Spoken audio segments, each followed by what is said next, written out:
वचन में से एक भाग पढ़ते हैं। ये पहला थिस्सलुनी 5वां अध्याय के कुछ वचन में पढ़ूंगा। पर हे भाइयों, इसका प्रयोजन नहीं कि समयों और कालों के विषय में तुम्हारे पास कुछ लिखा जाए, क्योंकि आप ठीक जानते हो कि जैसा रात को चोर आता है वैसे ही प्रभु का दिन आने वाला है।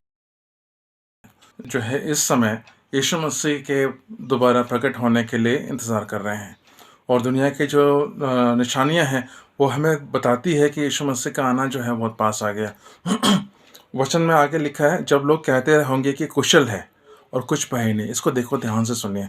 जब लोग कहते होंगे कि कुशल है और कुछ बहे नहीं, तो उन पर एकाएक विनाश आ पड़ेगा, जिस प्रकार गर्भवती पर पीड़ा, और वे किसी रीति से न बचेंगे।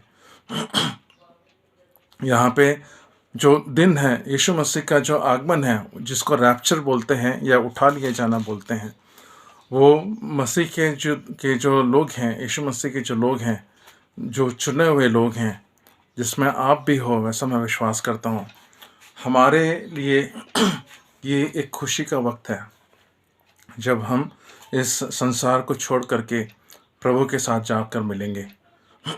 लेकिन उसके अगले पल से लेकर के जो इस दुनिया के ऊपर जो समय आने वाला है, जिसको कयामत कहते हैं कुछ लोग, वो महाकाल, महाविपत्ति का काल होगा।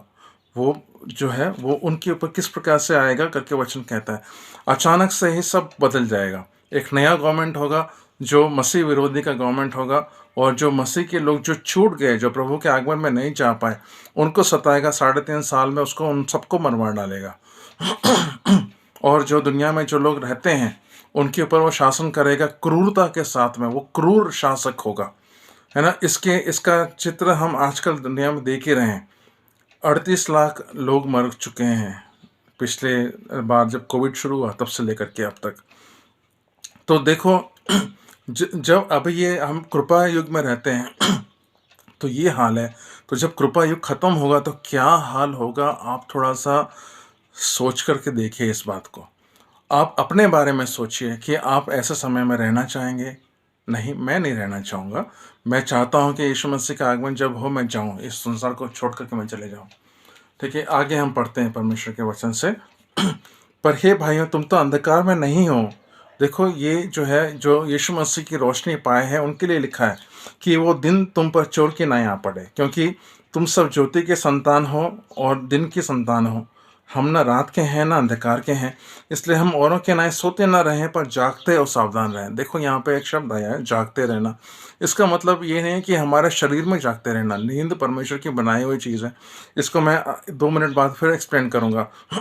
जागते रहने का मतलब है संसार में जो हो रहा है उसके बारे में सतर्क रहना, है ना। इसके बारे में देखो, मत्ती का सुसमाचार 24वां अध्याय जो है ना, उसमें यीशु मसीह ने खुद अपने ही शब्दों में कहा है कि यीशु मसीह के आने के समय दुनिया की परिस्थिति क्या होगी।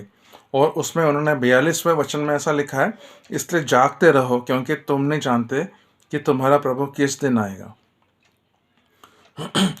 हम ज़रूर नहीं जानते कि प्रभु किस दिन आएगा।